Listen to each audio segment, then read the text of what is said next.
Everybody, and welcome to another exciting episode of Smith Street 86. My name is Brooke. And I'm Brock. And together, we're B1 and B2. Actually, I'm B1 and she's B2. No. I'm B1, you're B2.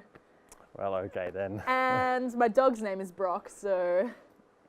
Common convenient. Name? Maybe. Tell us a bit about yourself, Brock. Okay, well, I'm 20 years old and I'm currently studying filmmaking and television production. And I do photography as a hobby. Awesome. What about you? This is my third time on the show. I'm a performer and I work at Witches and Britches Theatre Restaurant, which is an awesome job. I love it so much. That sounds good. Yeah, it's the best. Well, in this week's episode, the theme is technology. Technology, what are your thoughts on it? I think technology is really good. You know, it has its pros and cons, but majority of the time it's good. Exactly. It's really good. It is dangerous though. Of course. Well, with all these new self-driving cars that are coming out, yes, that is really dangerous. Listen, if you add me on Facebook and your profile photo is a car, I'm just going to assume you're a transformer. You never know. Yeah. You never know. You never know. Well, it's that time of week again where we visit the 3D printer superstore and guess what they're printing off for us this week. We have 3 hints that will help us along the way, and the first hint we've got is cowboys love these. Cowboys love these. That could mean anything. A horse. Maybe a horse. Or their boots. Or a hat. Surely it would be a hat yeah. or something. It kind of looks like the forest I or don't the know. trees or Yeah, something. it looks weird, Yeah. but I don't know. Now let's go to our first story, and it's all about drones. So what is the best consumer drone on the market today? The answer is the Phantom 4. So the Phantom 4 is the 9th drone in the Phantom series built by DJI, and it is awesome.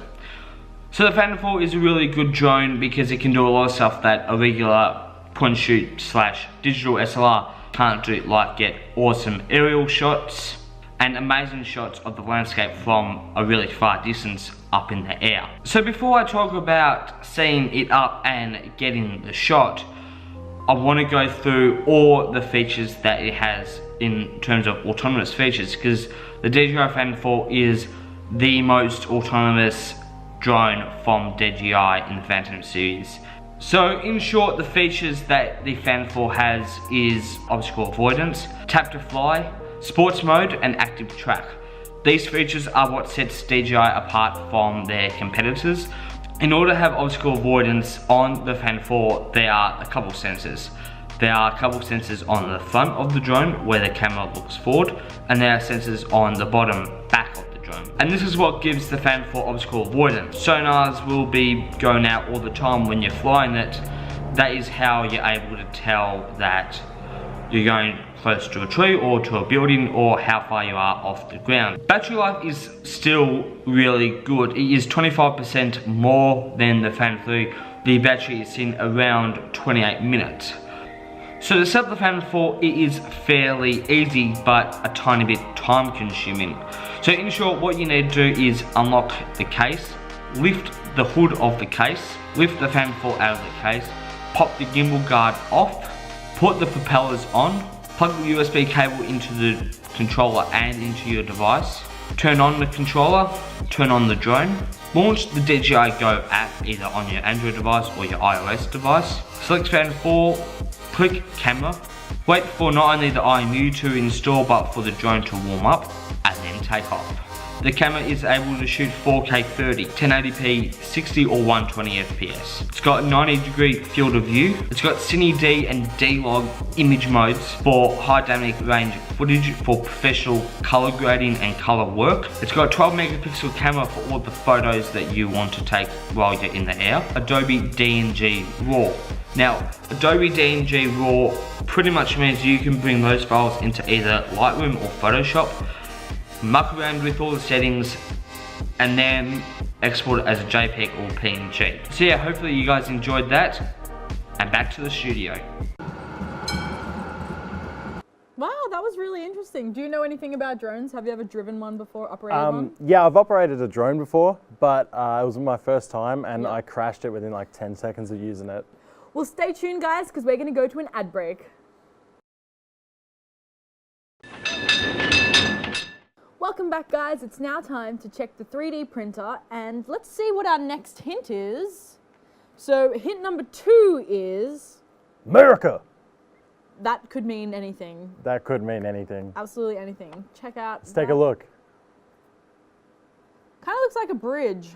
It looks like a bridge with It's Donald trees. Trump. No, I'm only with joking. trees, like a bridge. Yeah, it does with look like trees a little. Maybe. You never know. I don't know. Our next story is about an exciting and new product, the new MacBook Pro. Do you have a MacBook? No, I've got a PC, unfortunately. Well, But- I have a MacBook Pro and absolutely love it. They're So I good? can only imagine, yes, they're good. I don't use one, so I don't Well, that's know. fair enough. Well, I can only imagine what the new one will look like. Well, let's take a look. Apple has released the MacBook Pros into the world, and what I'm going to do is to tell you 10 things that you need to know about the 2016 MacBook Pro, to be specific, the 15-inch model.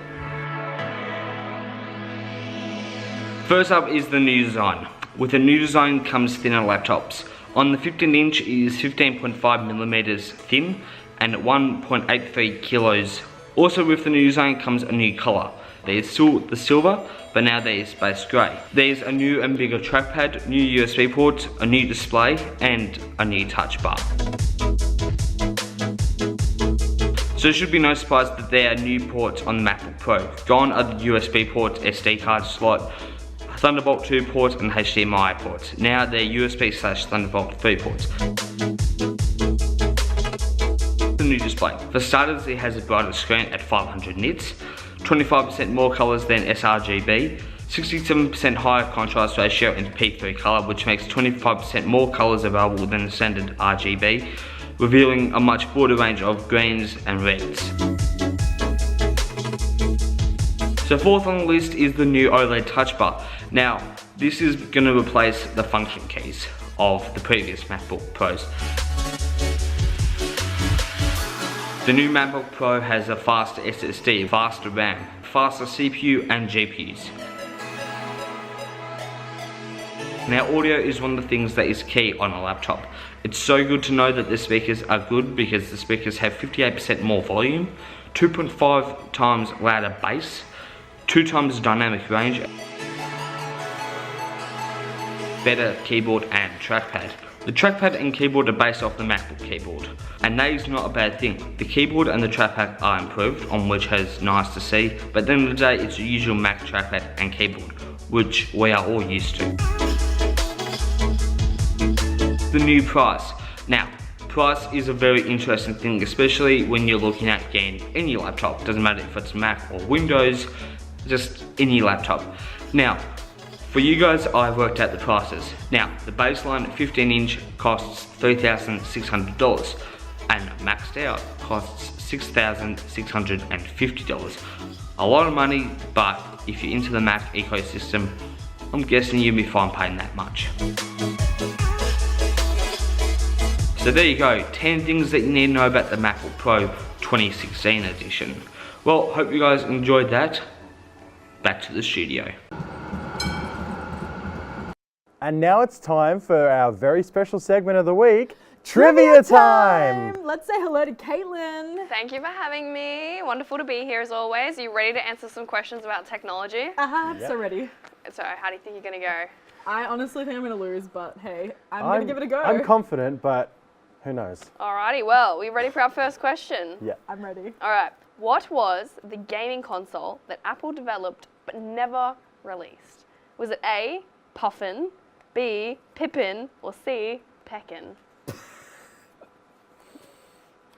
Dun, dun, dun, dun, dun. Puffin, Pippin, Peckin. I'm gonna lock in C. I'm gonna go with B because I'm it's a gonna go with musical. C. The answer is B. Oh Yes. no! Honestly, just guess that. It didn't sound right. I'm not. Probably that's why they didn't release it. Yeah, that's Pippin true. is a musical. That's true. didn't know that. What year did the Apple founder, Steve Jobs, die? Is it 2010, 2011, or 2012? I know this one. I can't remember. A, 2010, B, 2011, or C, 2012? I'm pretty confident in this one. I'm going C. I'm going B. The correct answer was B. Yeah! Told you, B1, B2. But I'm older. I don't care. All right, this one is a really interesting one. I did not know it when I read it. So it was, what year did the first iPod go on sale?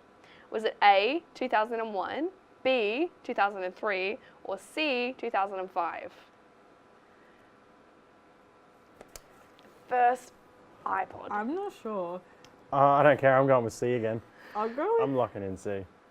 Can you run through the answers again? So A, 2001, B, 2002, or C, 2005? I reckon it's C. I'm going C.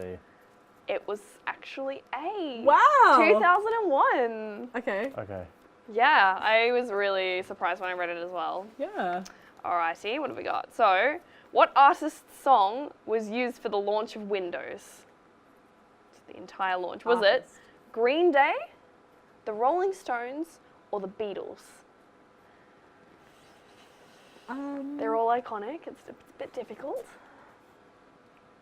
Windows. What was the first one? So A, Green Day, Yep. B, the Rolling Stones, or C, the Beatles? I'm going This A. is just a guess. I'm gonna go with B. I'm going A. B was correct. Yeah. God. If there's anything we've learned from this, it's guess B. Alrighty, now here we go. What does RAM stand for? So RAM in a computer.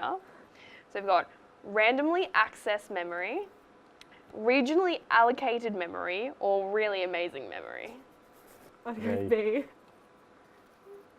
B, randomly accessed memory, or regionally allocated memory. Wait, what was... B. No, wait. Say that again. So was it... A was randomly accessed memory. No. B. B was regionally allocated memory. Yeah. Yeah. Go on. Correct answer was A. Randomly? Yeah, random Oh. access memory. Really? Yeah. Oh my gosh. I know. What? Surprising. That is surprising. Okay, and we've got one last question. This one's an interesting one. What was Mario's original name? Was it A, Mexican Plumber Wars, B, Super Marico, or C, Jumpman? A. I'm not sure. I'm going with Super A. Marico. What one was that? B? Yes. I'm totally going with that one. The correct answer was C, Jumpman. Oh my God. I only went with B So, because... where are we? All right.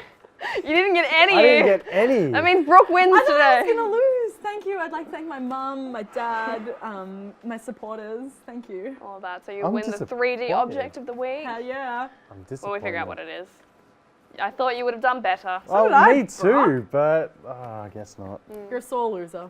I'm not a sore loser. I'm copping it on the chin. Now we have an ad break. Welcome back again, guys. I can't stop thinking about what the 3D print could be. So let's read the last hint. Let's. So, hint number 3 is... Bang, bang, he shut me down. Oh, so that's pretty That's- self-explanatory. That's giving it away. That's Yeah. just too much. Okay. Yeah, that's. I wonder what that could be, Brock. I wonder. That looks like a. I'm gonna go with a gun. You think it's a gun? Yeah, I think it's a gun. Anyway, now on to our final story of the show, a peek into the futuristic world of virtual reality gaming. Let's take a look. So today I'm here to talk about 2 headsets that you should be considering for virtual reality if you're a PC gamer. So virtual reality is fairly accessible now in 2016 for PC gamers, But which one should you get? Well, there's two choices, either the HTC Vive or the Oculus Rift. First of all, we're going to talk about the HTC Vive. So the Vive consists of the headset, two base stations, two controllers as the main interface parts, and then you have other bits to set up the Vive. So in order to use the Vive and experience VR with the Vive, you need a compatible PC. The minimum requirements are Intel Core i5-4590 or AMD FX 8350 or better, a NVIDIA GeForce GTX 1060 or AMD RX 480 or better, 4 GB of RAM or more, video outputs that consist of one HDMI 1.4 port or DisplayPort 1.2 or newer. USB ports are one USB port, 1.2 port or newer. Operating system needs to be Windows 7 SP1, Windows 8 or later, or Windows 10. The headset for the Vive consists of features like 110-degree field of view for the best immersion, 32 headset sensors for 360-degree motion tracking, and a 2160 by 1200 combined resolution and a 90Hz refresh rate. The controllers also have 24 sensors, HD haptic feedback and dual stage triggers with HD feedback to bring VR to a new level. In order to track where you are from the real world into the virtual world, the base stations have 360-degree motion tracking for superior VR experiences and are wireless, so you only need a power cable. So that's the hardware out of the way. What about actually playing VR games? Well, to start off with, the Vive is powered by Steam VR, and there are tons of VR games from Project Cars, Eve Gunjack, Lightblade VR, Hot Dogs, Horseshoes and Hand Grenades, and lots more. So how much is the Vive? You may ask. Good question. 1400 AUD. So is it worth the money? You decide. So if you want the most immersive VR experience, the Vive is the one for you. But if you don't want to use the hand tracking because sometimes you may not want to, well, next best thing is the Oculus Rift. So what is the Oculus Rift?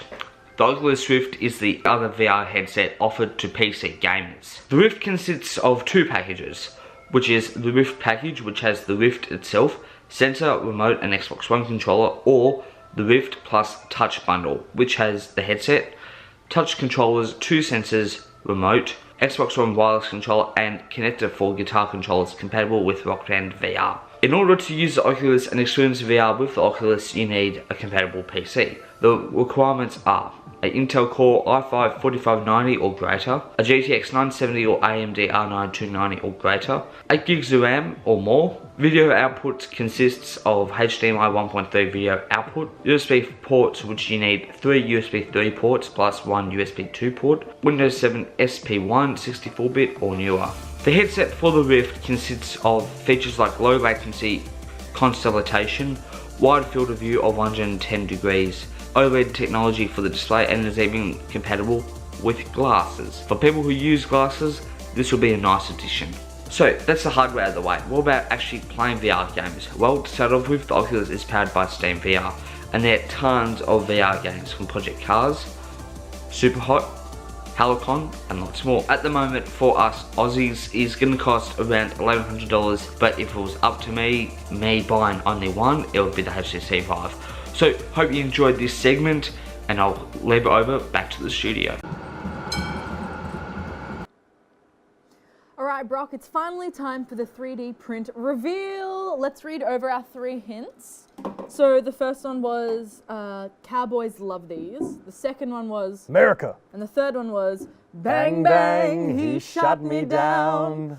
So I'm gonna guess it's a gun. Yeah, well, let's have a look at the 3D let's print find out. reveal.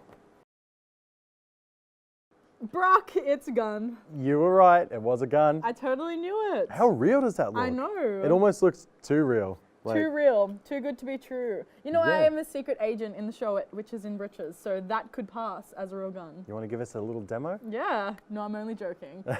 As always, we'd like to say a big thank you to our friends at the 3D Printer Store. And don't forget to check out our Facebook and Instagram because, you know, we're all about that social media too. We So are. thank you for watching and goodbye. See you later.